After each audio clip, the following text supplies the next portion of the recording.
Alors, bonjour à tout le monde. Ce que je voulais vous dire, c'est que la situation ici est tellement passionnante et évolue tellement vite qu'on avait besoin de quelqu'un comme le professeur Navon pour nous aider à décrypter, à comprendre les enjeux, ce qui peut encore arriver, les bonnes nouvelles comme les nouvelles un petit peu moins bonnes, mais surtout d'essayer de comprendre dans une vision long terme. Le professeur Navon, comme vous le savez, est professeur de relations internationales à l'Université de Tel Aviv au centre universitaire de Herzliya. Mais ce que vous ne savez pas, c'est qu'en effet, c'est la personne la plus qualifiée pour nous parler de contexte historique, ce qui se passe maintenant comme résultante de l'histoire, puisqu'il vient de sortir un ouvrage majeur qui s'appelle L'étoile et le sceptre, l'histoire diplomatique d'Israël, et ça va de la Bible jusqu'à nos jours. Emmanuel, vous n'allez peut-être pas nous parler de la Bible jusqu'à nos jours, peut-être se concentrer sur le présent, mais je serais absolument ravie si vous acceptiez de revenir faire un autre webinaire sur votre ouvrage. Alors, ce livre, pour le moment, est en anglais. La traduction a été faite, la cartographie est faite, et donc, Emmanuel, vous êtes en pour parler en France avec un éditeur pour que j'espère que ça sorte très très vite, parce que c'est le genre d'ouvrage fondamental de référence qui fait 600 pages, donc vous y avez mis des années de votre vie, et je crois que c'est hyper important pour comprendre en effet ce qui se passe dans ce Moyen-Orient compliqué mais passionnant. À vous, je vous laisse la parole. Tout à fait. Ben, merci beaucoup Muriel. Pardon? Juste un point, 45 minutes, et vous écrivez, ceux qui veulent poser des questions écrivent sur Q&A, il y a 45 minutes de réponse aux questions. Voilà, là je vous laisse la parole. Merci beaucoup d'abord Muriel et merci à la Fondation France-Israël pour cette invitation. Comme vous l'avez dit, mon livre L'étoile et le sceptre, une histoire diplomatique d'Israël vient de sortir donc en anglais aux presses universitaires du Nebraska aux États-Unis et j'espère bientôt en français puisqu'il est déjà en train d'être traduit dans plusieurs langues, dont en chinois, en hébreu, en arabe et en polonais. Donc j'espère qu'il y aura bientôt une version française.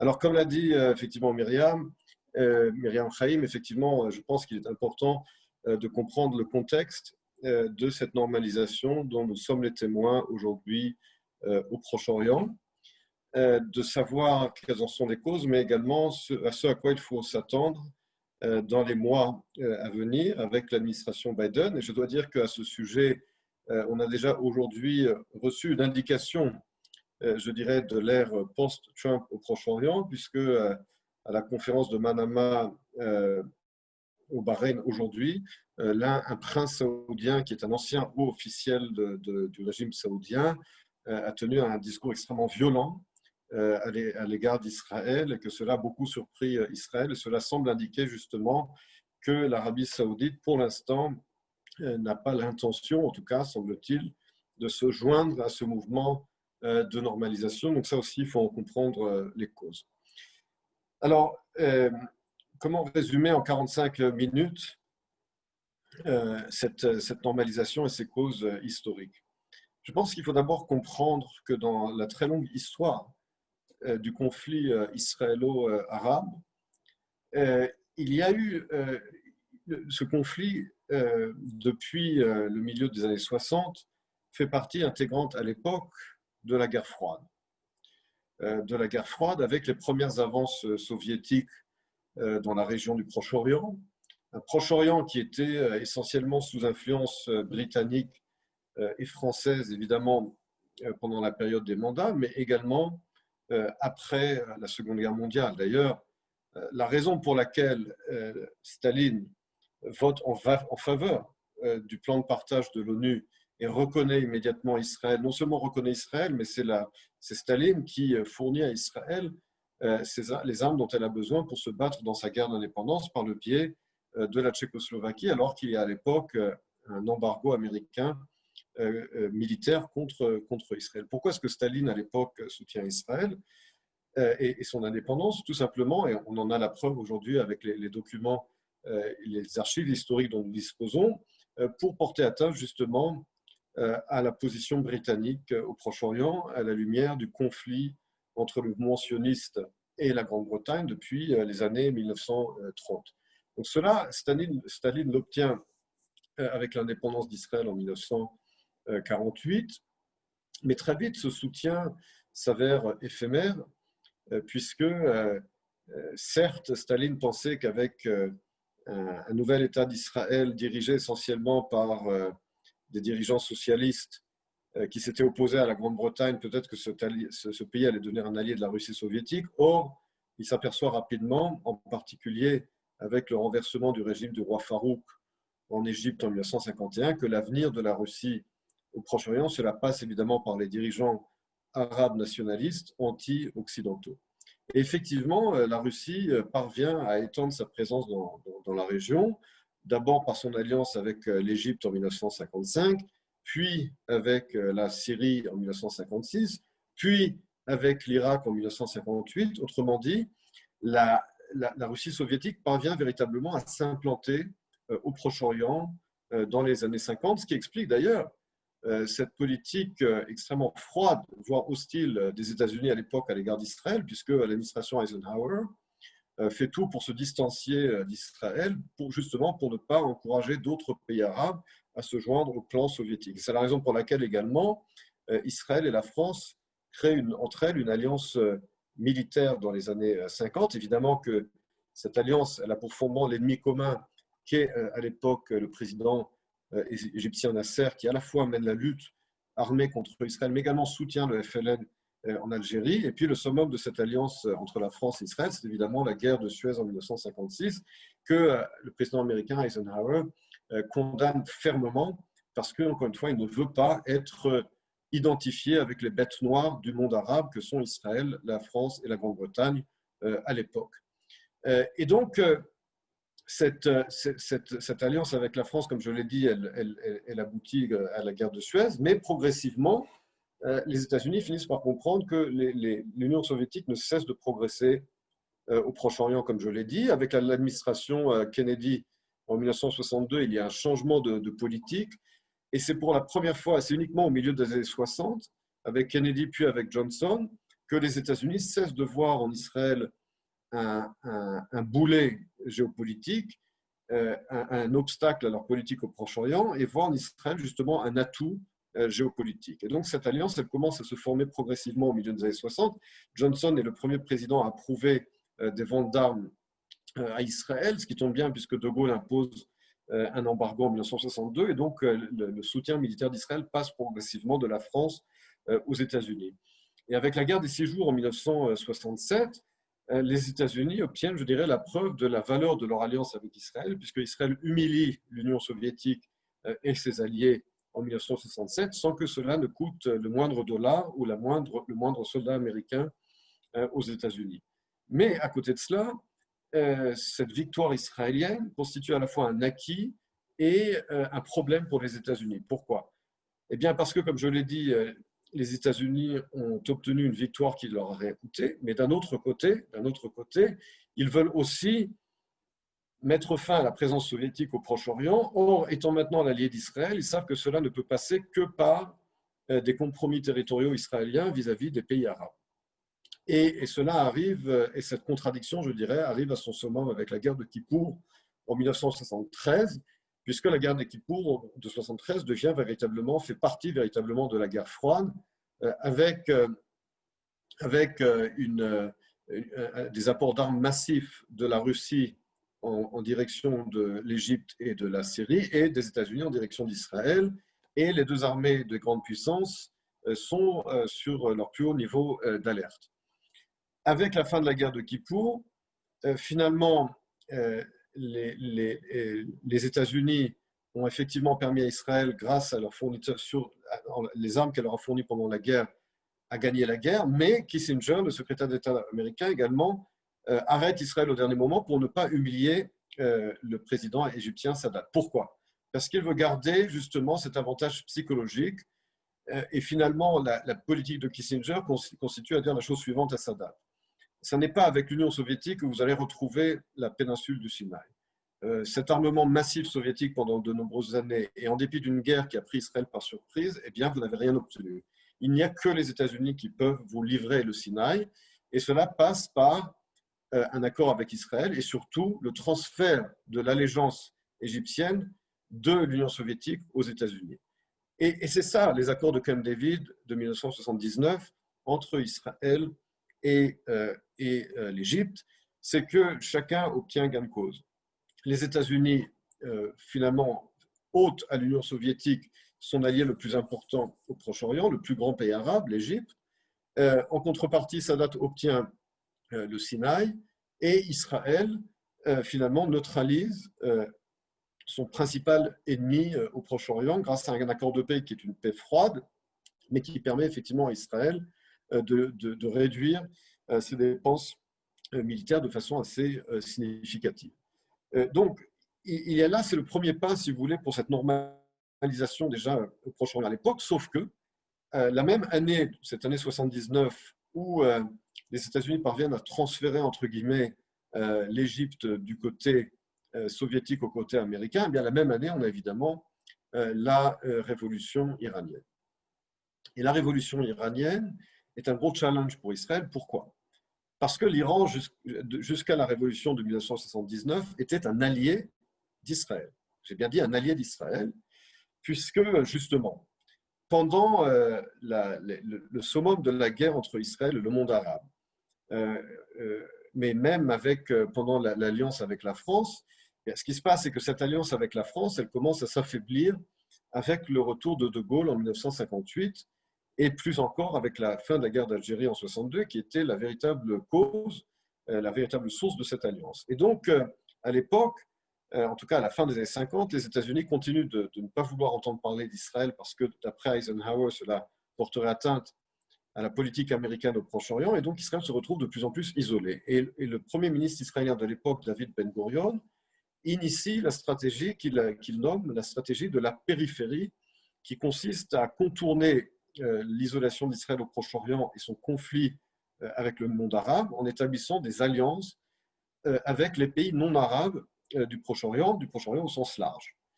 Des pays non arabes, surtout des pays avec lesquels Israël a des ennemis communs, en particulier le nationalisme arabe de Nasser, mais également, bien entendu, l'Union soviétique.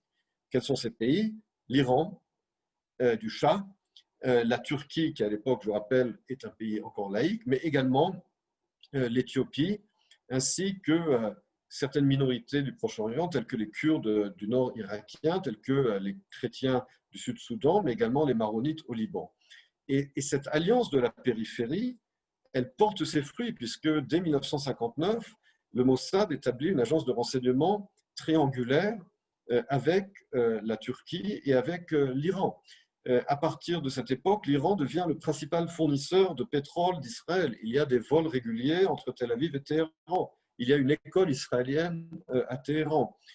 Il y a cette coopération, comme je l'ai dit, entre les trois pays contre le nationalisme nassérien et contre l'influence soviétique au Proche-Orient. Je vous rappelle qu'à l'époque, l'Iran et la Turquie, ces deux pays ont des frontières communes avec l'Union soviétique et que la Turquie fait partie de l'OTAN. Et donc, cette alliance de la périphérie à l'époque, elle est entre Israël et les pays non arabes de la région, en particulier la Turquie et l'Iran, contre justement le monde arabe. Et cette politique de la périphérie, elle commence à tomber en désuétude justement avec cette révolution iranienne de 1979, où les choses commencent à basculer. Israël a un accord de paix avec l'Égypte. En revanche, l'Iran devient un pays ennemi. Bien qu'il continue d'avoir des relations secrètes entre Israël et l'Iran, mais enfin de façon officielle, l'Iran aujourd'hui, à partir de 1979, déclare Israël comme un pays ennemi, et donc Israël perd justement l'Iran dans cette périphérie. D'un autre côté, il reste toujours la Turquie. La Turquie qui, à l'époque, comme je l'ai dit, est toujours une république laïque, une république musulmane laïque. Et avec la Turquie, il y a même un renforcement des relations dans les années 90. Pourquoi? Il y a plusieurs raisons à cela. D'abord, la relation entre Israël et la Turquie, elle découle de plusieurs facteurs. Il y a le fait que les Turcs n'ont jamais pardonné au monde arabe d'avoir participé à la guerre contre l'Empire ottoman aux côtés des Britanniques et des Français. Donc cela, ils ne l'ont jamais oublié. Mais surtout, nous avons à l'époque un ennemi commun entre la Turquie et Israël qui est la Syrie. La Syrie du régime Assad, qui a un différend territorial avec la Turquie. Je vous rappelle que l'annexion de la région de l'Alexandrette par la Turquie en 1939 sur le territoire de la Syrie française n'a jamais été acceptée par la Syrie. Donc un différend territorial, mais également des différences sur les ressources en eau, également le fait que le régime d'Assad soutient les Kurdes du PKK en Turquie. Et évidemment, il y a un conflit entre Israël et la Syrie, entre autres également sur la question territoriale du plateau du Golan. Et donc, le fait qu'il y ait un ennemi commun entre les deux pays renforce les relations. Mais ces relations se renforcent également dans les années 90 pour plusieurs raisons. D'abord, dans les années 90, c'est la fin de la guerre froide. Et avec l'implosion de l'Union soviétique et l'émergence de nouvelles républiques musulmanes dans le Caucase et en Asie centrale, eh bien, les Turcs craignent énormément l'influence iranienne dans ces républiques. Encore une fois, je vous rappelle qu'à l'époque, la Turquie, ce n'est pas la Turquie d'Erdogan, c'est une république laïque qui craint énormément le prosélytisme chiite de l'Iran. Et cela renforce également les relations avec Israël. C'est la raison pour laquelle, d'ailleurs, la Turquie et Israël établissent des relations diplomatiques pleines et entières en 1992 et que 4 ans plus tard, en 1996, les deux pays signent même un accord de coopération militaire et d'exercice militaire commun. Donc, vous voyez, cela va très loin. D'ailleurs, l'une des raisons pour laquelle la Turquie se rapproche d'Israël, entre parenthèses, et ça, ce sont vraiment des raisons de réel politique, c'est justement parce que Israël, par le biais du lobby pro-israélien à Washington, l'AIPAC, sur la demande des Turcs, bloque la reconnaissance par le Congrès américain de la reconnaissance du génocide arménien par les Turcs. Et donc, les Turcs ont également besoin d'Israël pour cela. À l'époque, beaucoup d'intérêts communs donc. Cette relation, cependant, finit par prendre fin également avec l'accès de Erdogan au pouvoir en 2002, avec son parti islamiste, à l'époque comme Premier ministre.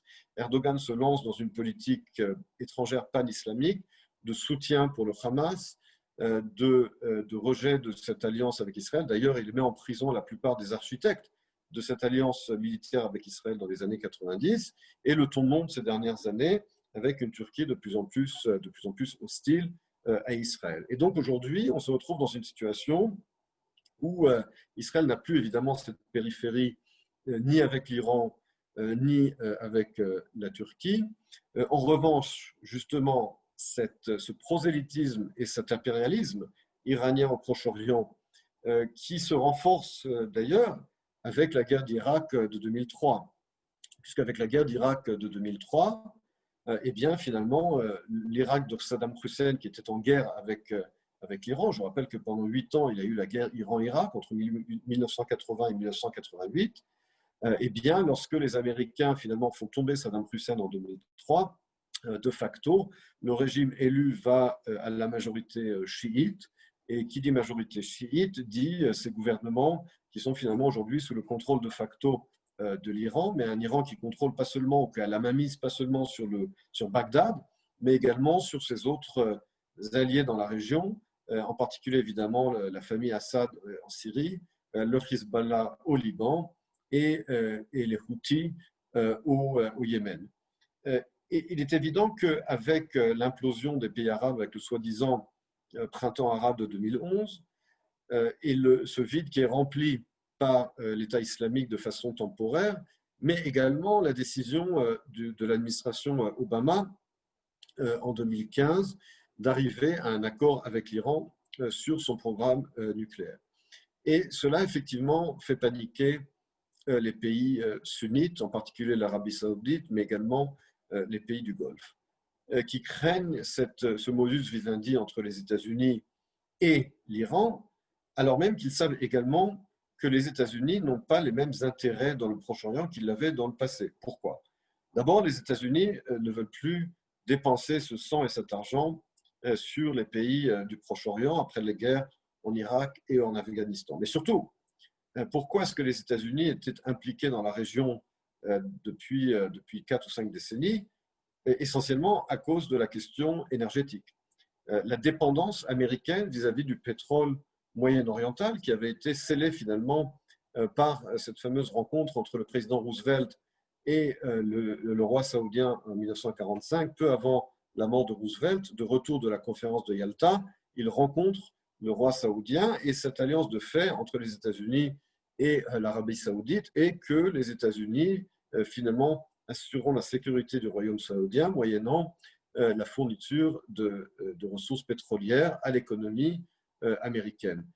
Évidemment que cette dépendance énergétique, elle est révélée avec la guerre de Kippour en 1973 dont j'ai parlé tout à l'heure, l'imposition de l'embargo pétrolier par l'OPEP et le fait que les États-Unis, comme le reste des pays occidentaux, sont très touchés par cette crise pétrolière, d'où d'ailleurs les pressions américaines sur Israël pour arriver avec des accords de paix avec ses voisins. Aujourd'hui, on n'est plus du tout dans le même cas de figure. Aujourd'hui, en 2020, les États-Unis ont atteint ce qu'on appelle l'indépendance énergétique. Grâce à la révolution de la technologie de schiste, ils sont devenus le plus grand producteur au monde de pétrole et de gaz naturel, avant même l'Arabie saoudite et la Russie. Ils n'importent plus qu'une infime partie de leur pétrole du Proche-Orient.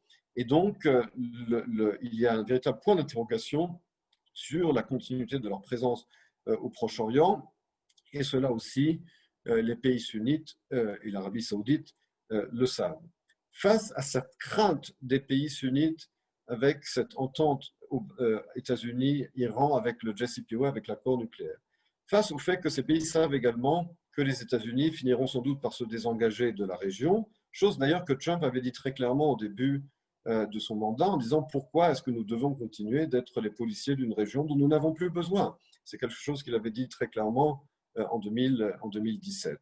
Et je pense que c'est cela effectivement qui finalement permet aux Émirats arabes unis et au Bahreïn d'officialiser leurs relations avec Israël, qui d'ailleurs existaient déjà, puisque depuis de nombreuses années, il y a une coopération sécuritaire et dans le domaine des renseignements entre Israël, les Émirats arabes unis, l'Arabie saoudite et le Bahreïn. Mais le fait que les relations aujourd'hui soient officielles, cela montre d'abord que ces pays ne veulent plus attendre que la question palestinienne soit résolue avant d'officialiser leurs relations avec Israël, et ils le disent d'ailleurs eux-mêmes ouvertement.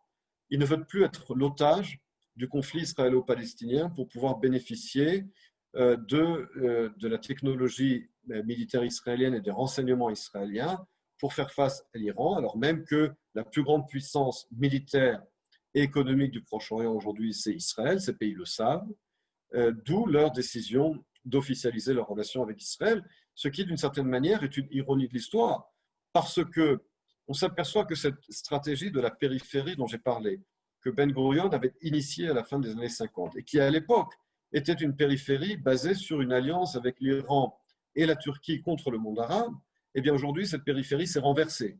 Aujourd'hui, c'est une alliance avec le monde arabe, ou en tout cas une partie du monde arabe, contre l'Iran et contre la Turquie. L'Iran, bien entendu, à cause de son programme nucléaire, mais également la Turquie, qui a une politique de plus en plus hostile à Israël. Mais cette alliance de la périphérie d'Israël aujourd'hui, elle n'inclut pas seulement le monde arabe, ou en tout cas une partie du monde arabe, donc le régime de Al-Sisi en Égypte, avec lequel nous coopérons de façon étroite, les Émirats arabes unis, le Bahreïn, mais également d'autres pays de la région, en particulier l'Azerbaïdjan. Israël, évidemment, a été très critiqué récemment du fait de ses relations militaires avec l'Azerbaïdjan dans la guerre entre l'Azerbaïdjan et l'Arménie sur le Nagorno-Karabakh. Mais effectivement, cette alliance, elle existe depuis de nombreuses années parce que l'Azerbaïdjan est un pays musulman chiite, mais laïque, et qui s'oppose à l'impérialisme iranien et qui est donc un allié d'Israël. Israël fournit de la technologie militaire à l'Azerbaïdjan. L'Azerbaïdjan est un très grand fournisseur de pétrole d'Israël. Donc l'Azerbaïdjan fait aussi partie de cette périphérie d'Israël. Mais également, aujourd'hui, Chypre et la Grèce. Là aussi, il y a un renversement d'alliance régionale pour Israël parce que Israël est devenu une puissance énergétique. Alors même que l'énergie, dans le passé, était le talon d'Achille d'Israël, on l'avait vu évidemment avec l'alliance américano-saoudienne à l'époque de Roosevelt, on l'avait vu avec la crise pétrolière de 1973 et l'embargo pétrolier.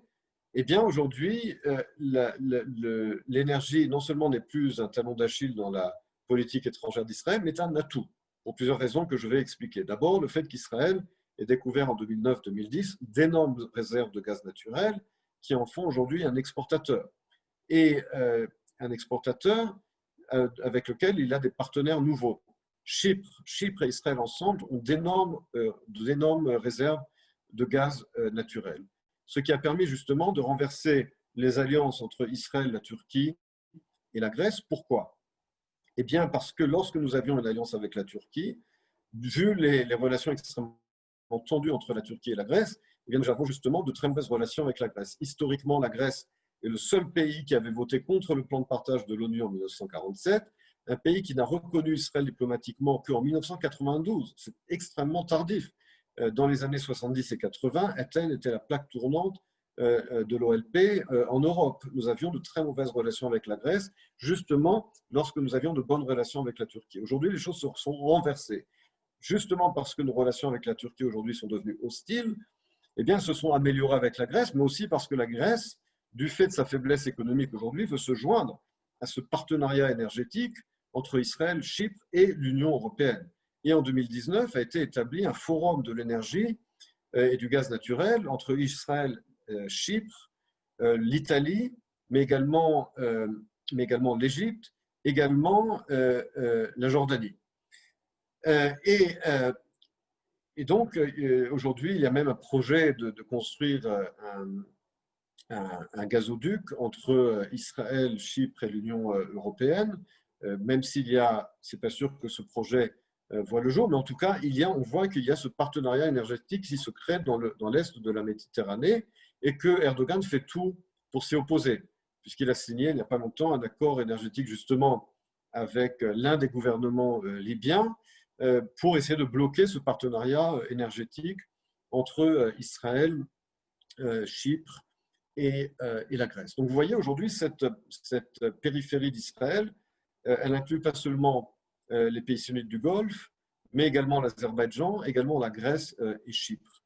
Et cet aspect énergétique explique également de façon partielle, le rapprochement entre le monde arabe sunnite et Israël. Ce n'est pas uniquement la menace iranienne, bien que la menace iranienne, évidemment, et la moindre dépendance américaine vis-à-vis du Proche-Orient explique effectivement en grande partie, en majeure partie, ce rapprochement.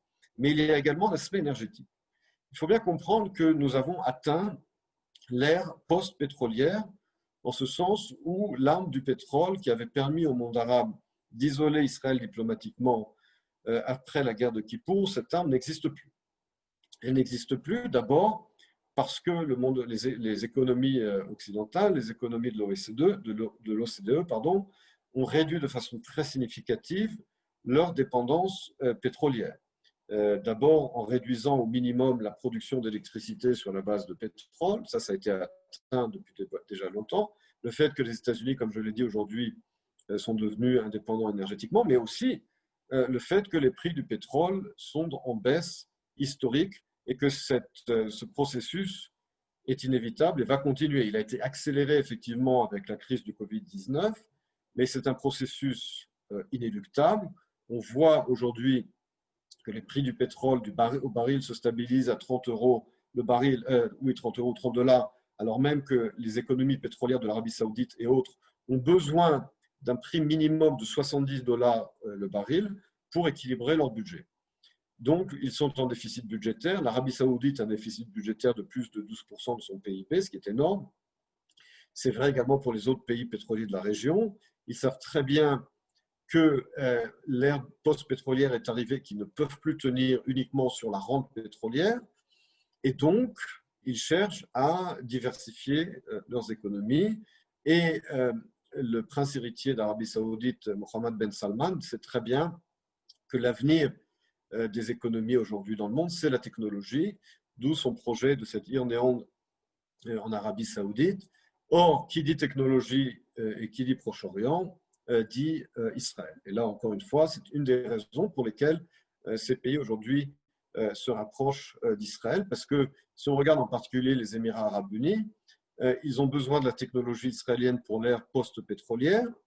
Et déjà, il y a des investissements entre Israël et les Émirats arabes unis, des fonds d'investissement qui ont été créés, des partenariats qui ont été créés.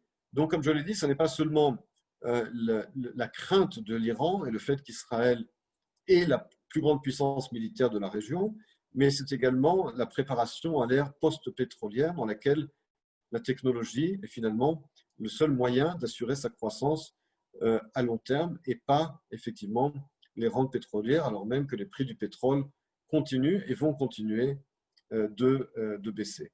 Alors, il y a effectivement à côté de cela des points d'interrogation sur l'avenir. Sur l'avenir de cette normalisation. La grande question, évidemment, c'est l'Arabie saoudite. Comme je l'ai dit, nous avons eu aujourd'hui une indication pas très encourageante de la direction de l'Arabie saoudite sous une administration Biden. D'abord, les Saoudiens ont déjà dit à plusieurs reprises ces derniers jours qu'ils qu'ils attendent que l'administration Biden coordonne avec eux la reprise des négociations avec l'Iran. Ils n'ont aucune intention d'être écartés des négociations. Ils veulent savoir exactement ce que les Américains vont conclure, s'ils arrivent à conclure quelque chose avec les Iraniens. Ils veulent effectivement que s'il y a un nouvel accord, eh bien, l'échéance soit repoussée de plusieurs années pour que les Iraniens arrivent au seuil nucléaire. Je vous rappelle que le JCPOA, l'accord sur le nucléaire, avait été signé en juillet 2015 avec une sunset clause de 10 ans. Or, nous sommes aujourd'hui à la moitié de la période, nous sommes aujourd'hui en 2020. En attendant, les États-Unis ont quitté l'accord et les Iraniens ont accéléré leur enrichissement d'uranium. Et donc, aujourd'hui, ils sont beaucoup plus proches de l'arme nucléaire qu'ils ne l'étaient il y a 5 ans. Et donc, les Saoudiens et les Israéliens, évidemment, veulent savoir que dans le cadre d'un nouvel accord, eh bien, la date butoir sera repoussée de plusieurs années, qu'il y aura également dans ce nouvel accord des clauses strictes sur les missiles à longue portée des Iraniens, également sur leur soutien de leurs milices chiites à travers le Proche-Orient. Est-ce que les États-Unis, est-ce que l'administration Biden parviendra à renégocier un accord? On n'en sait rien pour l'instant. On sait en tout cas, comme je l'ai dit, que les Saoudiens et les Israéliens, effectivement, sont inquiets, mais comme je l'ai dit, les déclarations aujourd'hui même, à la conférence de Manama de ce prince saoudien qui a tenu des propos extrêmement violents à l'égard d'Israël, cela indique effectivement que nous n'en sommes pas pour l'instant à cette normalisation dont nous espérions, en tout cas, en particulier suite à la visite à moitié secrète de Netanyahou et de Pompeo en Arabie saoudite il y a à peu près 10 jours. Il semble que les Saoudiens aujourd'hui changent de ton. Peut-être qu'ils veulent également signifier aux États-Unis que si les États-Unis ne sont pas fermes sur l'Iran, eh bien ce sera la fin de leur point de vue de la normalisation avec Israël. Il est trop tôt pour savoir exactement quelle est la stratégie et quelles sont les intentions des Saoudiens. Mais en tout cas, comme je l'ai dit, l'avenir de cette normalisation dépendra beaucoup de l'accord, si accord il y a, entre les États-Unis et l'Iran sur leur programme nucléaire. Mais il faut bien comprendre que la capacité des États-Unis de négocier, de renégocier cet accord dépendra également de la coopération ou de la non-coopération des autres signataires du JCPOA, puisque je rappelle qu'il ne s'agit pas d'un accord bilatéral entre les États-Unis et l'Iran, mais d'un accord multilatéral, qu'il y a d'autres signataires et que ces autres signataires eh bien, sont des rivaux géopolitiques des États-Unis, en particulier la Chine et la Russie. La capacité, la volonté de la Chine de coopérer avec les États-Unis sur la question iranienne dépendra beaucoup évidemment de la façon dont les États-Unis, sous Biden, géreront leur rivalité géopolitique avec la Chine. Je pense que Biden essaiera de construire une alliance occidentale pour faire face à la Chine avec l'Union européenne, avec l'Australie, avec le Japon, avec la Corée du Sud, et je vois difficilement comment est-ce que la Chine acceptera de coopérer avec l'administration Biden sur la question iranienne. Même chose avec la Russie. La Russie a tout intérêt à réintégrer l'Iran dans le marché énergétique mondial, justement à cause de la rivalité énergétique entre la Russie et les États-Unis. Je vous rappelle que la Russie, avec l'Iran et le Qatar, détiennent 2/3 des ressources prouvées de gaz naturel dans le monde et que depuis de nombreuses années, la Russie essaie de créer une espèce de cartel du gaz naturel similaire à l'OPEP, justement parce que le fait que les États-Unis soient devenus un énorme producteur de gaz naturel grâce à la technologie du gaz de schiste fait baisser les prix du gaz naturel dans le monde, d'où la volonté des Russes de créer une espèce de cartel qui, comme l'OPEC, permettrait de contrôler partiellement les prix du gaz naturel. Donc, la Russie et la Chine n'ont pas vraiment un intérêt à aider les États-Unis à renégocier avec l'Iran, au contraire. Et donc, il y a un véritable doute, je dirais, sur le futur justement de cette normalisation, bien que, encore une fois, en ce qui concerne les Émirats arabes unis et le Bahreïn, je pense que cette normalisation est irréversible parce que les intérêts communs sont beaucoup trop forts. D'abord en ce qui concerne l'Iran, mais également le pétrole et la technologie, mais également un autre élément qui est important, et je terminerai là-dessus, c'est que contrairement aux accords de paix que nous avons avec l'Égypte et avec la Jordanie, il y a une grosse différence avec les Émirats arabes unis, en tout cas les Émirats arabes unis, et ça, c'est l'attitude des populations civiles. Ce qu'il faut bien comprendre que dans le cas de l'Égypte, l'accord avec l'Égypte, c'était un véritable accord de réal politique pour les raisons que j'ai expliquées. C'était des accords d'intérêt commun entre des dirigeants, entre des gouvernements. Mais il n'y a pas du tout eu de suivi au niveau de la société civile. Il n'y a pas eu de normalisation de population à population, pas d'échange culturel, pas d'échange universitaire. Le ton vis-à-vis d'Israël dans les médias égyptiens continue d'être hostile.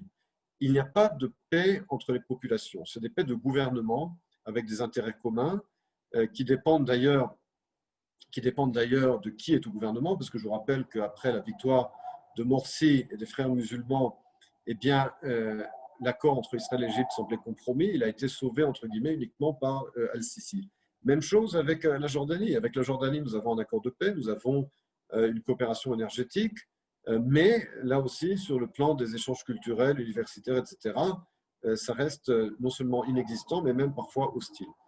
Et on voit ça également sur les réseaux sociaux. En revanche, avec les Émirats arabes unis, on voit un ton complètement différent.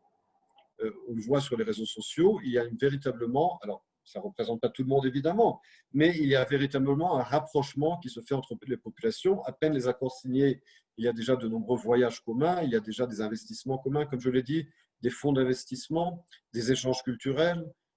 Donc j'ai très bon espoir sur le futur de la normalisation entre Israël, les Émirats arabes unis et le Bahreïn, mais il faut bien comprendre que chaque cas est différent.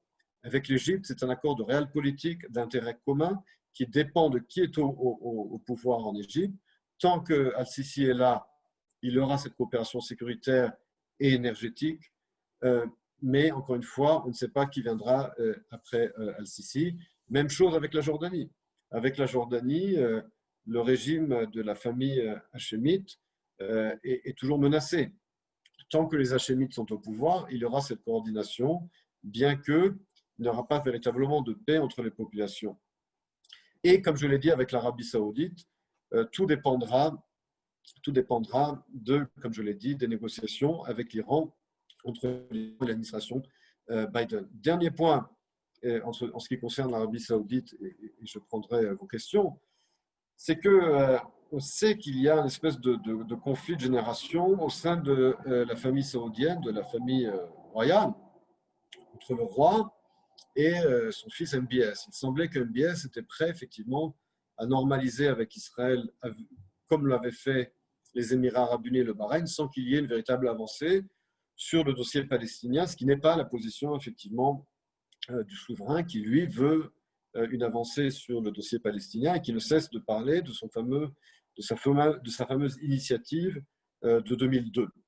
Alors, pourquoi est-ce que pour Israël, cette initiative saoudienne de 2002 est problématique, pour ne pas dire inacceptable? Pour deux raisons. D'abord parce qu'elle est, sur la question des frontières, elle est rigide. Elle est rigide, alors même que la proposition date de 2002 et que c'était donc 14 ans avant le passage de la résolution 2334 du Conseil de sécurité qui avait été votée en décembre 2016. Donc à l'époque, c'était la résolution 242 qui faisait à elle seule autorité. Or, la résolution 242 du Conseil de sécurité laisse un grand élément de flexibilité sur la question des frontières futures. Il y a une flexibilité voulue dans la 242, justement pour que les frontières futures d'Israël dans le cadre de négociations ne soient pas les lignes d'armistice de 1949 et permettent de véritables changements territoriaux. Or, la proposition saoudienne exige d'Israël un retrait aux lignes d'armistice de 1949, ce que n'exige pas la résolution 242. Ça, c'est un premier point.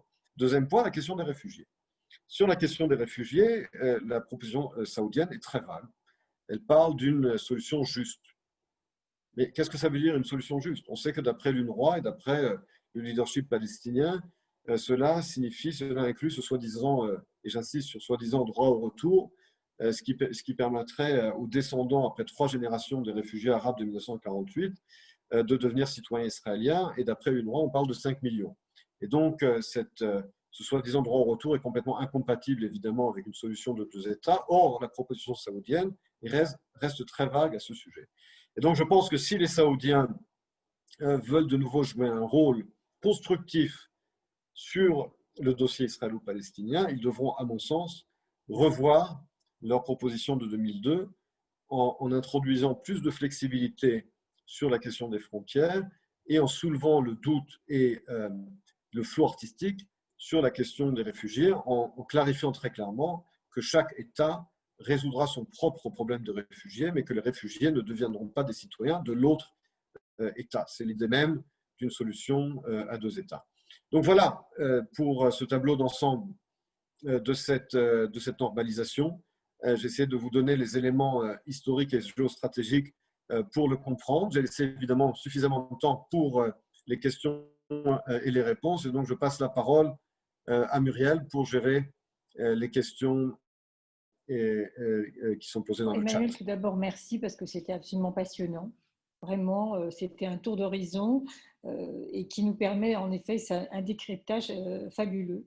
Et franchement, j'attends, je vais me mettre très, très rapidement à la lecture de votre ouvrage pour apprendre ce que je n'ai pas entendu ce soir. On a quelques questions, en effet. Il y a une question la question est, à part Chypre et la Grèce, aucun pays européen n'a été mentionné, sauf les anciennes puissances coloniales en début d'exposé.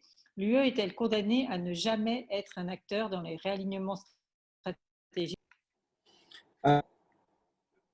Il n'y a pas véritablement de politique commune de l'Union européenne, comme vous le savez, en politique étrangère. Il y a, depuis les accords d'Amsterdam et de Lisbonne, un haut représentant de l'Union européenne pour les questions politiques étrangères et de défense, mais en réalité, il n'y a pas de politique étrangère de l'Union européenne.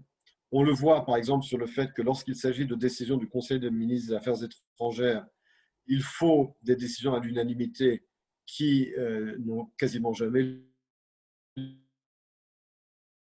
il n'y a pas de décision à l'unanimité. D'ailleurs, de plus en plus, il y a des tentatives au sein de l'Union européenne pour mettre fin à ce système de l'unanimité, parce que les grands pays disent comment se fait-il qu'un pays comme la Pologne ou comme la Hongrie ou même Chypre puisse bloquer des décisions du Conseil des ministres de l'Union européenne. Mais il n'y a également pas de politique commune sur la question énergétique, puisque l'Allemagne continue de construire ce fameux Nord Stream avec la pour soi. Les Allemands sont très critiqués pour ce projet de Nord Stream avec la Russie, dirigé par d'ailleurs un ancien chancelier allemand, Gerhard Schröder, qui est payé par Moscou pour justement gérer ce projet. Donc il n'y a pas une politique étrangère de l'Union européenne, et cela est vrai également du Proche-Orient. Il y a aujourd'hui ce partenariat énergétique entre Israël et les pays de l'Union européenne, c'est avec Chypre, c'est avec la Grèce, c'est avec l'Italie. Récemment, la France a demandé à se joindre également à ce forum du gaz naturel en Méditerranée orientale, mais il n'y a pas une politique, je dirais, de l'Union européenne. Alors, il y a d'un autre côté certaines décisions de la Commission européenne, effectivement, de la Commission européenne, lorsqu'il s'agit des accords commerciaux avec Israël, également des accords de partenariat de recherche-développement. Là, effectivement, il y a des décisions de la Commission européenne qui engagent l'Union européenne. Lorsqu'il s'agit, par exemple, pour les accords de coopération de recherche et de développement, de ne pas inclure dans ces accords les entités israéliennes ou les universités israéliennes ou les sociétés israéliennes qui opèrent au-delà des lignes d'armistice de 1949. Là, il s'agit de décisions, effectivement, de la Commission européenne. Mais, comme je l'ai dit, il n'y a pas une politique européenne au Proche-Orient, et par conséquent, le dialogue d'Israël continue d'être essentiellement avec les capitales européennes qui comptent le plus, beaucoup plus qu'avec Bruxelles. Et dernier point, sur la question justement dont j'ai parlé de ces décisions du Conseil des ministres de l'Union européenne. Récemment, lorsque le Conseil des ministres des Affaires étrangères a voulu condamner, par exemple, enfin récemment, c'est déjà il y a 2 ans, la décision de l'administration Trump de transférer l'ambassade américaine à Jérusalem, eh bien, Israël a créé des liens particuliers, je dirais, avec les pays du groupe de Visegrad, en particulier la République tchèque, la Hongrie et la Pologne, qui permet à Israël de bloquer ces décisions du Conseil des ministres des Affaires étrangères. Et donc, il y a à la fois un partenariat qui se renforce avec les pays méditerranéens de l'Est de la Méditerranée sur le plan énergétique et une capacité aujourd'hui d'Israël de bloquer certaines décisions du Conseil des ministres des Affaires étrangères grâce à ses relations particulières avec les pays d'Europe de l'Est. Mais encore une fois, il n'y a pas de politique étrangère de l'Union européenne commune. Bien.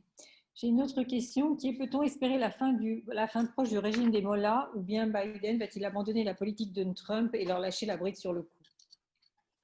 Là encore, Biden va essayer d'expérimenter avec, je veux dire, les Iraniens aujourd'hui sont dans une position de faiblesse, enfin le régime dans une position de faiblesse économique. Mais c'est sûr que les sanctions américaines, d'après les statistiques, le PIB iranien, en moyenne ces 2 dernières années, d'après la Banque mondiale l'année prochaine, se contracte de 6 à 7% par an. Donc, il y a une contraction du PIB. Alors évidemment, c'est amplifié par le Covid-19, mais en tout cas, ce dont on s'aperçoit, c'est que depuis de nombreuses années, toutes ces sanctions économiques, elles n'ont pas réussi à faire tomber les mollahs. À chaque fois qu'il y a eu des révoltes contre le régime, eh bien, le régime les a réprimées de façon violente et il arrive à se maintenir en dépit des sanctions économiques. Donc, personnellement, je ne pense pas que ce régime va tomber, puisqu'il a déjà prouvé sa capacité à survivre en dépit des sanctions économiques, en dépit des rébellions de la population et en dépit également des réseaux sociaux, puisque je rappelle tout de même que les réseaux sociaux permettent justement aux populations de contourner les médias officiels, de communiquer entre eux, d'avoir accès à une information extérieure, d'organiser des manifestations. Eh bien, en dépit des réseaux sociaux, en dépit des sanctions économiques, le régime iranien parvient à se maintenir. Donc, je ne pense pas d'ailleurs que Biden compte dessus. Je pense au contraire qu'il va essayer de voir à quel point le régime iranien est prêt à faire des compromis sur une renégociation du JCPOA à la lumière de leurs besoins économiques. Mais là encore, je reviens à ce que je disais tout à l'heure, le régime iranien peut compter sur la coopération de la Russie et de la Chine qui leur permettent justement de soulager partiellement leur économie grâce au contournement des sanctions américaines avec leurs relations énergétiques et financières avec la Chine et la Russie.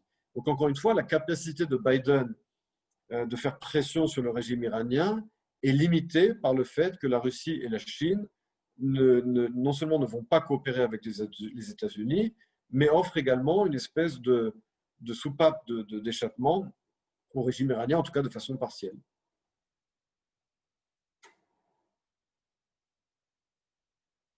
On vous entend, Muriel, votre micro est fermé. La place du Qatar dans cet écosystème et en particulier du lien entre le Qatar et certains groupes palestiniens. Alors, le Qatar, vous avez bien remarqué, ne fait pas partie pour l'instant de cette normalisation et ce n'est pas un hasard. C'est le Qatar qui finance Al Jazeera, c'est le Qatar qui finance le Hamas, avec l'accord d'Israël évidemment, et c'est ce Qatar aussi qui fait partie de ce cartel potentiel du gaz naturel dont j'ai parlé tout à l'heure entre l'Iran et la Russie. C'est la raison pour laquelle d'ailleurs, il y a quelques années, il y a 2 ou 3 ans, l'Arabie saoudite avait complètement boycotté le Qatar parce que le Qatar refusait justement de créer un front commun contre l'Iran. Le Qatar ne fait pas partie du front commun contre l'Iran, bien que le Qatar soit sunnite, parce que le Qatar a des intérêts économiques énormes avec l'Iran sur la question du gaz naturel. Et comme le Qatar, comme je l'ai dit, finance Al Jazeera et finance les groupes islamistes du Proche-Orient, je ne compte pas à court terme ou à moyen terme sur une normalisation avec le Qatar. D'accord.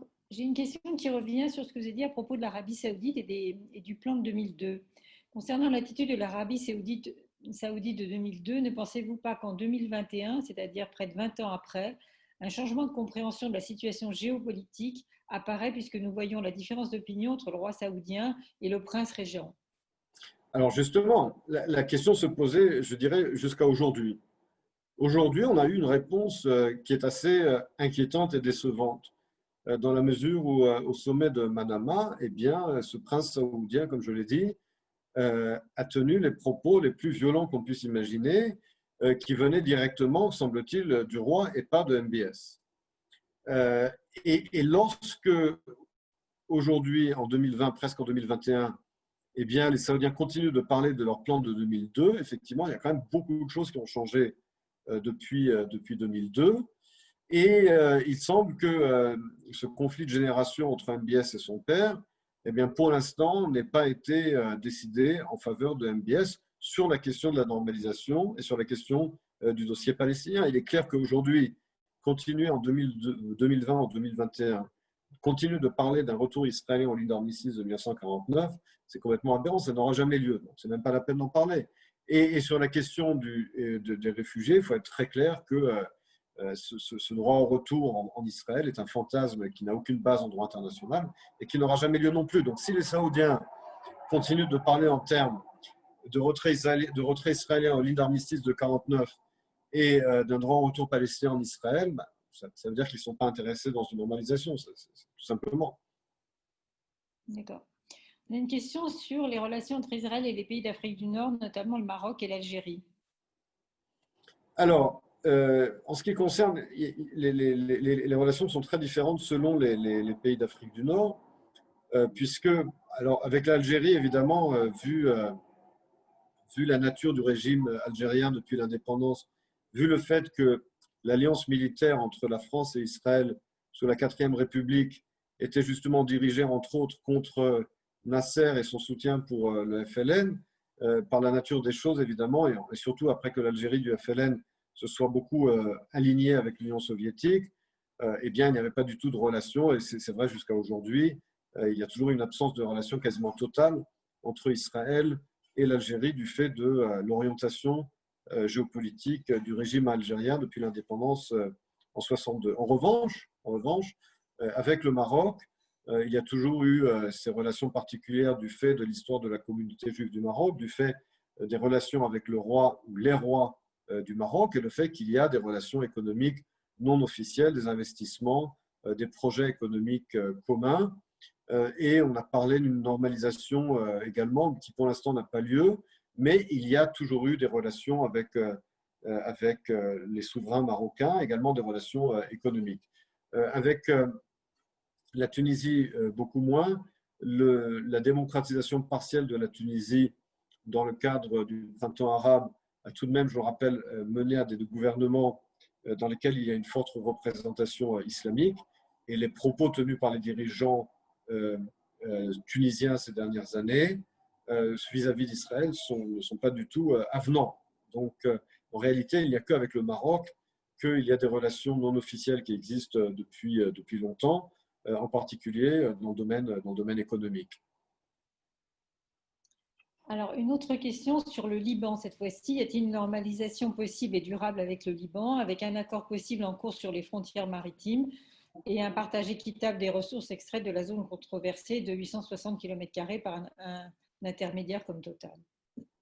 Alors, je ne pense pas qu'il y aura une normalisation avec le Liban. Il y aura peut-être, c'est pas sûr, un accord sur la question des eaux territoriales.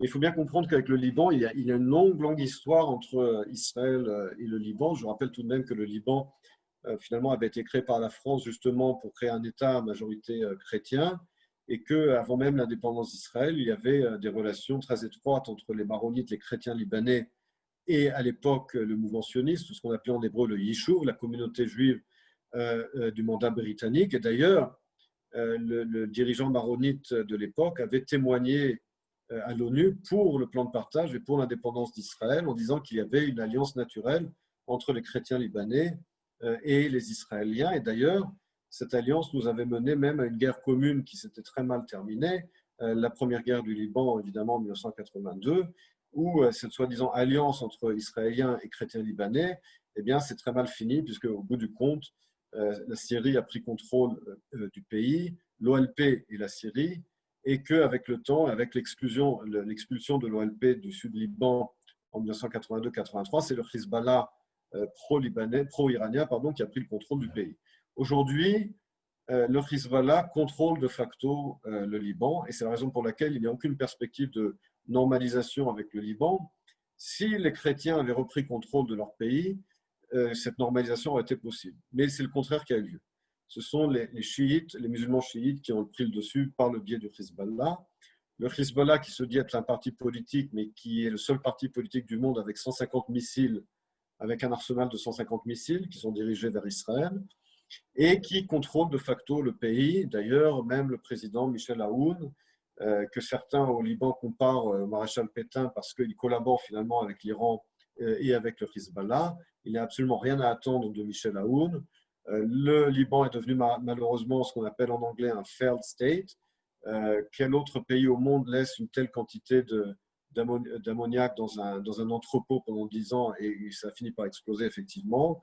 Quel autre pays au monde a une banque centrale qui a monté un Ponzi-Scheme pour financer le déficit de l'État?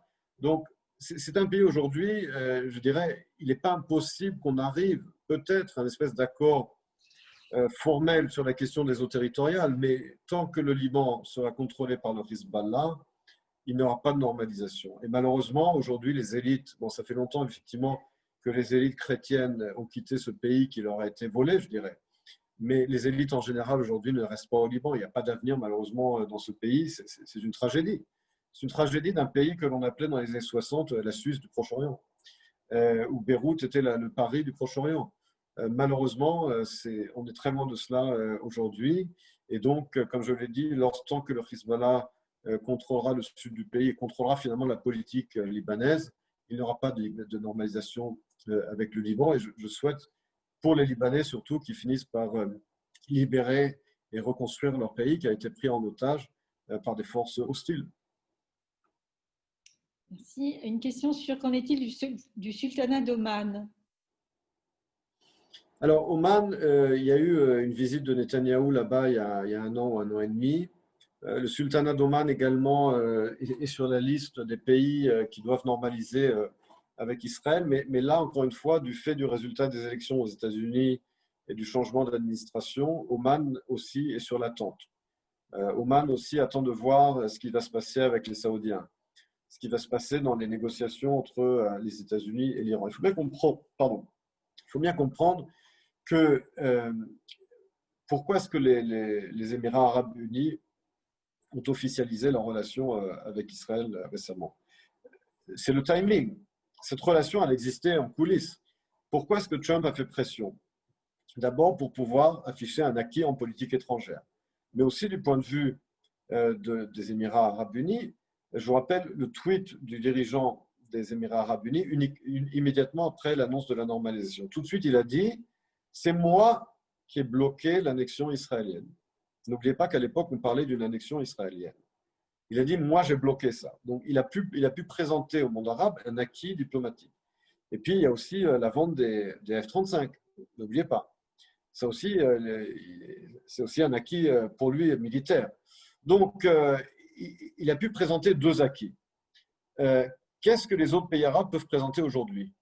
Le blocage de l'annexion a déjà été pris, entre guillemets, par les Émirats arabes unis. La vente de F-35, on imagine difficilement les États-Unis de Biden vendre des F-35 à Oman. Donc, tant que ces pays ne peuvent pas présenter un acquis pour justifier cette normalisation, ils continueront finalement de coopérer avec Israël contre la menace iranienne sans finalement normaliser, chose qui exige de pouvoir montrer un acquis. Les Émirats arabes unis ont montré cet acquis de leur point de vue et je ne vois pas aujourd'hui Oman franchir le pas tant que tout le monde est dans l'attente. En vérité, tout le monde est dans l'expectative du futur des négociations, comme je l'ai dit, entre l'administration Biden et l'Iran. Une autre question sur la Turquie, par contre. Y a-t-il un risque que la Turquie rompe complètement ses relations diplomatiques avec Israël? et les liens aériens, vu la virulence et l'hostilité d'Erdogan envers Israël? Alors, la Turquie est un problème, pas seulement pour Israël d'ailleurs, c'est un problème qu'un pays qui est membre de l'OTAN et qui a acheté des missiles anti-aériens russes qui mène une politique hostile. Je rappelle que, regardez les propos que Erdogan tient vis-à-vis du président Macron, qu'il y a aujourd'hui un affrontement également dans la Méditerranée orientale entre la France et la Turquie, avec une présence militaire maritime française, justement pour protéger les eaux maritimes grecques des agressions turques. Donc, Israël n'est pas le seul pays qui a un problème aujourd'hui avec la Turquie d'Erdogan. Est-ce que Erdogan ira jusqu'à une rupture des relations diplomatiques? Personnellement, je ne vois pas ce qu'il aurait à y gagner. Aujourd'hui, finalement, il bénéficie du meilleur des deux mondes. Il bénéficie de la popularité qui est la sienne grâce à sa rhétorique hostile vis-à-vis d'Israël, mais également vis-à-vis d'autres pays tels que la France. Mais il y a des relations économiques entre les deux pays qui continuent. Derrière cette rhétorique hostile, il y a des relations économiques qui continuent et qui bénéficient aux deux pays. Et donc, économiquement, la Turquie n'aurait que à perdre d'une rupture des relations diplomatiques. Je rappelle tout de même que la monnaie turque n'a cessé de chuter ces derniers mois et que finalement, je ne pense pas qu'il y aura une rupture des relations diplomatiques parce que Erdogan aurait tout à y perdre économiquement, alors même que sur le plan de ses relations publiques, il bénéficie justement dans le monde arabe de cette rhétorique hostile vis-à-vis d'Israël. Et dernier point, on est quand même arrivé à un point de non-retour dans la relation avec la Turquie, puisque il y a encore 2 ou 3 ans, lorsqu'on parlait de construire un gazoduc entre Israël et l'Union européenne, il était évident pour tout le monde à l'époque que la route la plus naturelle et la plus économique, c'était par la Turquie. Et aujourd'hui, la Turquie a été complètement expulsée et abandonnée de ce projet. Ça en dit très long sur la fin des relations, en tout cas tant que Erdogan est au pouvoir, entre Israël et la Turquie. Et vu la façon dont il a réécrit la constitution turque, il est là pour rester pour l'instant.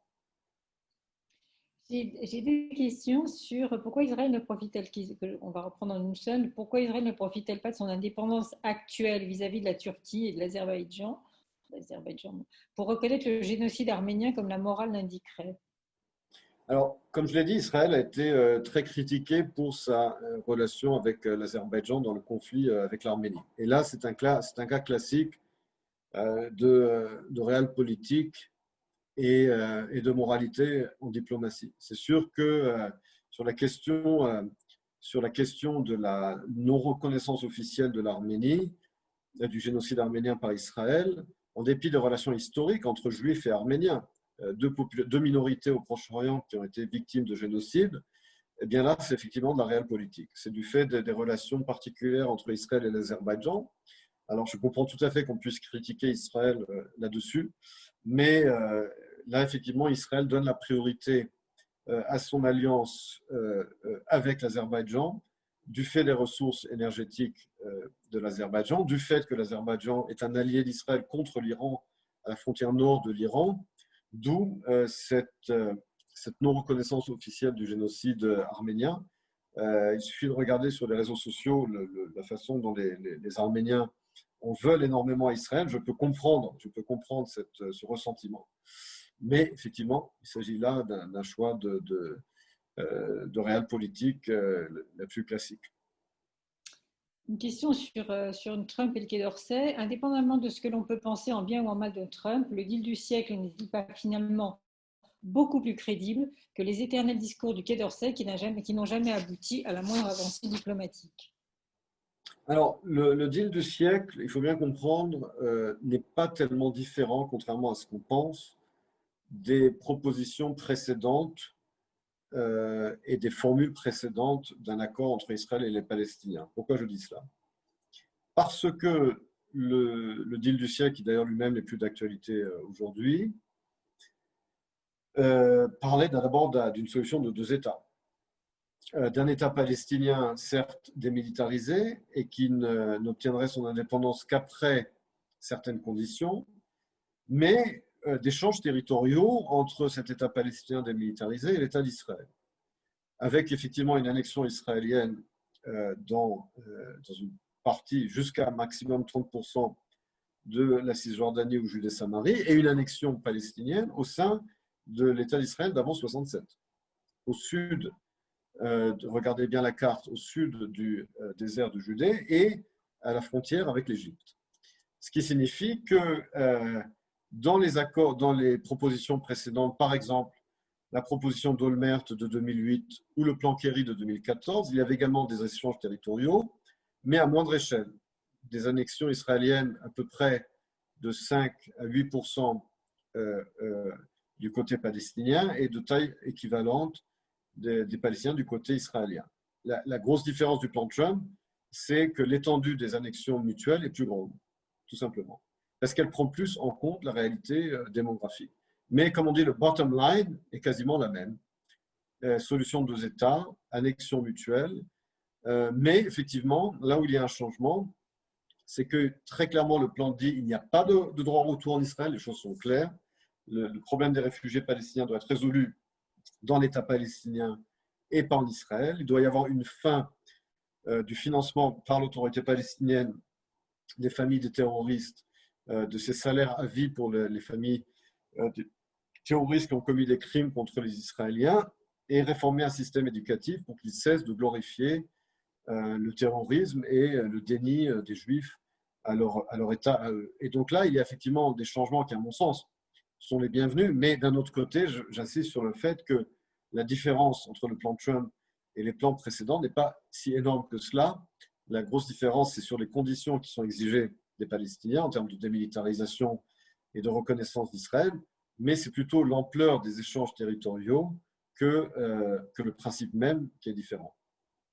Je crois que la question portait sur le fait que Trump a renversé et n'a pas dit qu'il fallait d'abord faire un accord entre Israël et les Palestiniens pour faire des accords avec les pays sunnites. Je crois que la question, elle portait peut-être là-dessus. Oui, d'ailleurs, ça a complètement contredit effectivement cette fameuse déclaration de John Kerry qui a fait la boucle sur les réseaux sociaux. C'était, je ne sais plus, il y a 2 ou 3 ans, enfin, même plus que ça, évidemment, il y a plus de 4 ans, évidemment, lorsqu'il était secrétaire d'État.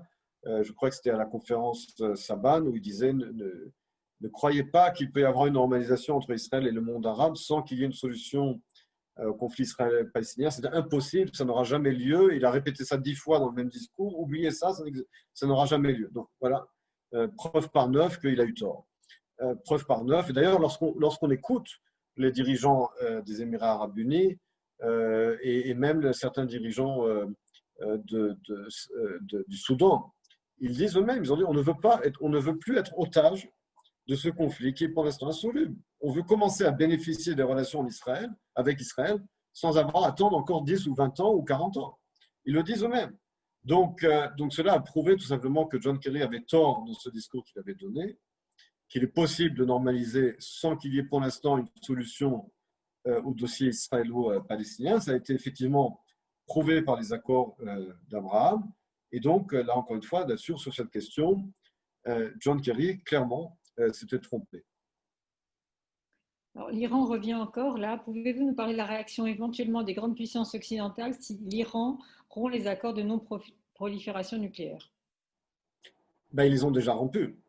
Le JCPOA a déjà été rompu par l'Iran. Alors, c'est vrai que les États-Unis ont quitté, mais les Iraniens ont augmenté de façon exponentielle leur enrichissement d'uranium. Et évidemment, il n'y a pas de mécanisme de sanctions prévues par le JCPOA, bien qu'il y ait les sanctions économiques américaines. Et donc, pour l'instant, effectivement, les Iraniens enrichissent. Il y a une nouvelle administration américaine qui doit rentrer en fonction le 20 janvier. Il y a déjà une violation. La violation, elle est là et elle est flagrante.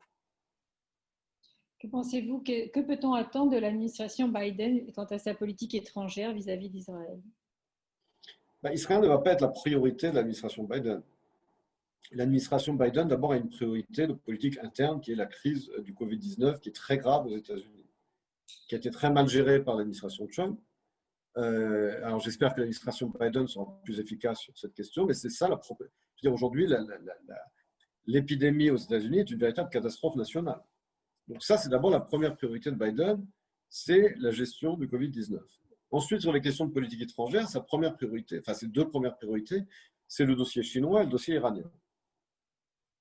Est-ce qu'avec la Chine, il va continuer avec la politique de confrontation de Trump? À mon avis, il va continuer de faire face à la Chine, mais avec, comme je l'ai dit tout à l'heure, la tentative d'une coalition occidentale pour faire face à la Chine. Et au Proche-Orient, c'est le dossier iranien. Il est clair que Biden a d'autres chats à fouetter aujourd'hui que de se focaliser sur le dossier israélo-palestinien. Biden 2020, ce n'est pas Obama 2009 ou 2010. Aujourd'hui, il y a d'autres priorités. Et puis quand même, Biden sait ce qui a été, quelles tentatives ont été faites sur Obama et pourquoi elles ont échoué. Ce serait suicidaire de sa part de dépenser du temps et de l'argent et du capital politique sur le dossier israélo-palestinien. Je veux dire, il a d'autres priorités pour l'instant. Alors évidemment, il va changer de ton. Il a dit lui-même d'ailleurs qu'il n'allait pas remettre en cause, par exemple, le transfert de l'ambassade à Jérusalem. En revanche, il va sûrement reprendre le financement de l'UNRWA, par exemple, ou réouvrir la représentation de l'OLP à Washington. Bon, tout ça, c'est des choses symboliques. Mais il va se focaliser avant tout sur le dossier iranien et pas, évidemment, il va pas, je veux dire, il a nommé John Kerry pour traiter de l'environnement. Bah, c'est clair qu'il n'a pas nommé pour essayer une nouvelle fois de faire ce qu'il avait fait en 2014, parce que c'est clair que c'est pas du tout sa priorité. D'ailleurs, les gens qu'il a nommés dans le domaine de la politique étrangère, de la sécurité nationale, sont des gens modérés. Donc, c'est des gens réalistes et modérés. Donc, c'est pas des gens avec des grandes illusions sur le conflit israélo-palestinien. Donc, je n'attends pas de Biden du tout une focalisation sur la question israélo-palestinienne, puisque là encore, il va y avoir des changements effectivement en rhétorique, des gestes symboliques, mais comme je dis, ces deux priorités en politique étrangère, ça va être la Chine et évidemment l'Iran.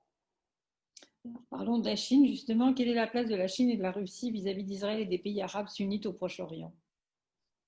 Alors, il y a pour Israël des défis sérieux avec la Chine, dans la mesure où, sans entrer dans les détails, parce qu'on n'en aura pas le temps, Israël a réussi, après de nombreux efforts diplomatiques que je décris dans mon livre, à établir des relations avec la Chine, qui n'existaient pas évidemment pendant la guerre froide.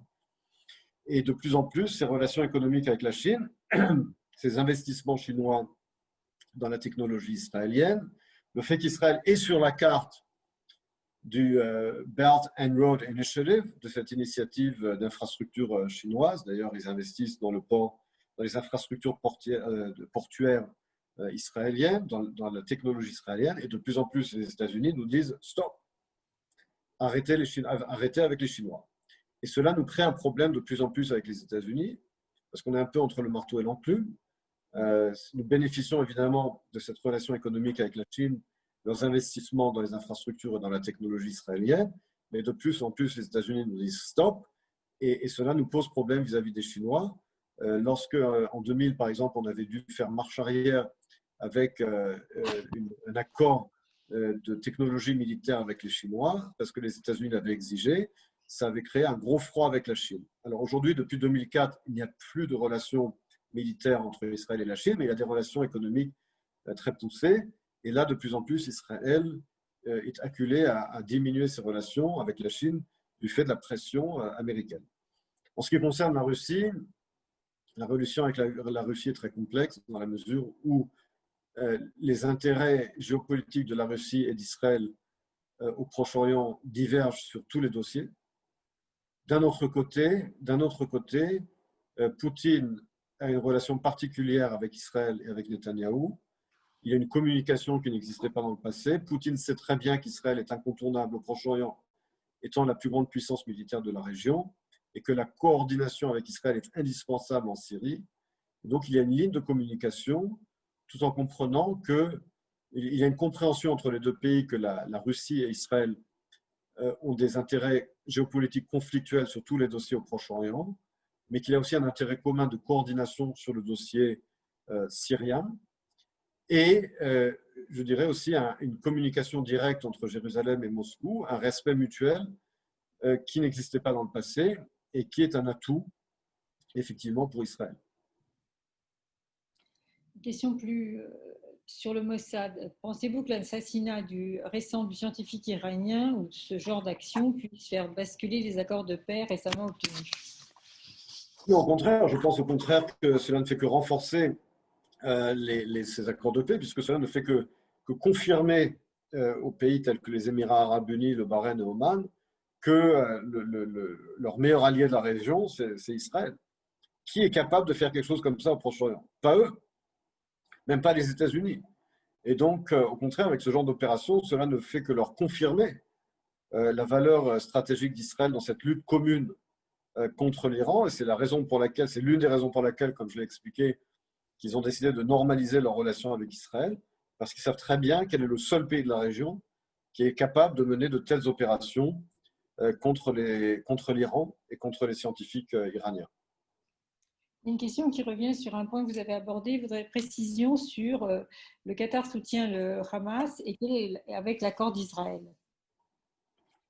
Ben oui, parce qu'en fait, le, le Qatar, aujourd'hui, finance le Hamas.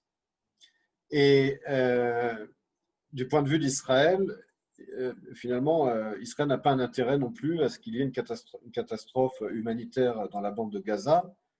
Et donc, il y a une espèce d'accord tacite entre Israël et le Qatar où finalement, on laisse passer l'argent du Qatar au Hamas, justement pour pas qu'il y ait une catastrophe humanitaire au Qatar. Et Israël préfère que ce soit l'argent qatari, avec toutes les différences qu'on a avec le Qatar, que de l'argent iranien, par exemple. Et donc, c'est un moindre mal du point de vue d'Israël, parce que, encore une fois, voilà, il n'y a que le Qatar pour l'instant qui offre son argent pour financer, pour renflouer la bande de Gaza, et que Israël n'a pas d'intérêt à ce qu'il y ait une catastrophe humanitaire dans la bande de Gaza. Une question sur l'Afrique et sur les relations la normalisation potentielle avec certains pays d'Afrique. Il y a des relations économiques, des transferts de technologies. Quid des prochains pays avec qui il y aurait une normalisation? Avec l'Afrique, aujourd'hui, on a normalisé avec tout le monde quasiment. Avec le Tchad, il y a 2 ans, le Tchad soit majoritairement musulman. Israël avait bâti ses relations avec l'Afrique dans les années 60. Elles avaient été interrompues suite à la guerre de Kippour en 73. Elles ont été rebâties dans les années 80 et 90. Et aujourd'hui, elles sont pas seulement sur le domaine énergétique et agricole, mais également sécuritaire. Je rappelle tout de même qu'Israël est un partenaire privilégié des gouvernements du Kenya, d'Éthiopie et du Nigeria contre les mouvements islamistes d'Afrique, que ce soit Boko Haram au Nigeria ou Al-Shaham en Afrique de l'Est. Donc, il y a aujourd'hui une coopération entre les pays d'Afrique de l'Ouest, d'Afrique orientale, mais également d'Afrique subsaharienne, également contre les groupuscules islamiques qui menacent ces gouvernements et qui coopèrent de façon étroite avec Israël dans le domaine sécuritaire. Il y a une question très précise. Peut-on savoir qui est le prince saoudien qui a parlé à la conférence de Manama? Oui, je vais vous dire ça tout de suite. C'était aujourd'hui à la conférence de Manama, une toute petite seconde.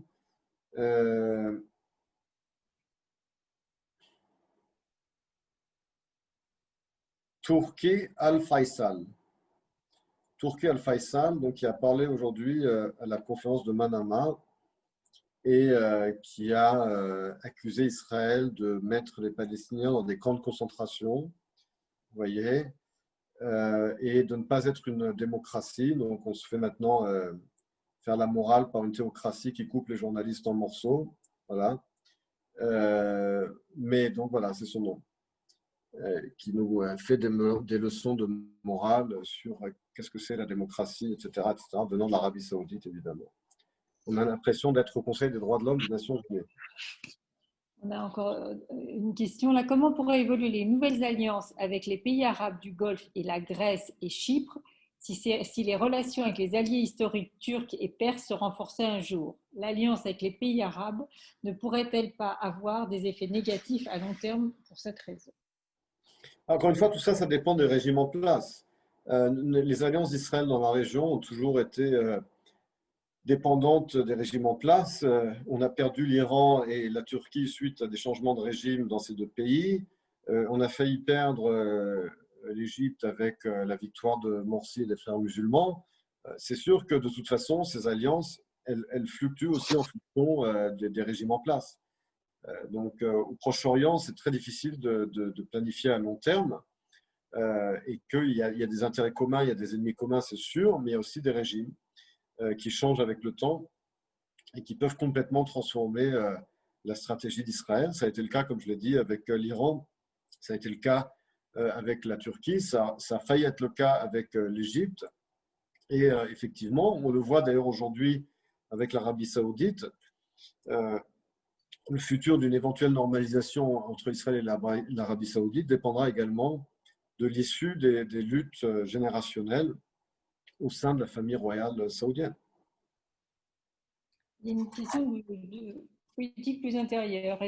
Êtes-vous optimiste sur le futur d'Israël compte tenu de l'inimitié qui existe entre les Israéliens eux-mêmes? Encore une fois, je n'ai pas compris. Êtes-vous optimiste sur le futur d'Israël compte tenu de l'inimitié qui existe entre les Israéliens entre eux? Il y a des divisions sociales en Israël comme partout. Je veux dire, c'est sûr qu'il y a des tensions sociales et qu'il y a aussi de l'instabilité politique, comme on le sait. Mais je dis toujours que l'Israël est un succès sur quasiment tous les plans, en dépit de son système politique et en dépit de ses hommes politiques. C'est-à-dire qu'en dépit du fait qu'on a un système politique qui est ce qu'il est, eh bien, regardez l'état de l'économie israélienne et de la technologie israélienne. Je pense que cette crise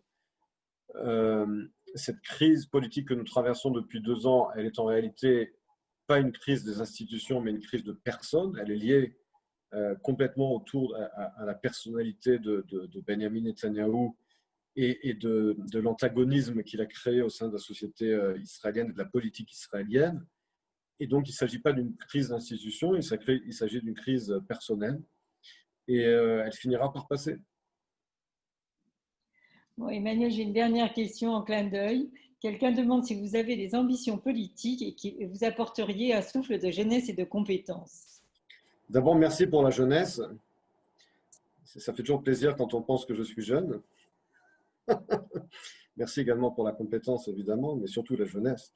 Alors, pour répondre à votre question, la réponse est non, parce que quand j'étais justement, comme on dit en français, jeune, beau et naïf, je me suis présenté une fois en politique et ma conclusion du système politique israélien se résume en 3 mots. Je suis venu, j'ai vu et j'ai compris.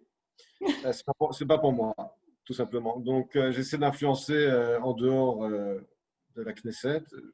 Je pense le faire. Mais disons il faut bien comprendre qu'en Israël, étant donné qu'on a les élections à la Knesset, c'est des élections de liste, puisqu'on n'a pas d'élection locale. C'est d'une proportionnelle intégrale où en fait on vote uniquement pour des partis. Et donc, comment est-ce qu'on se fait élire dans ces partis? Il y a 2 systèmes. En gros, soit on se fait nommer par le chef du parti ou par un conseil des sages comme dans les partis orthodoxes.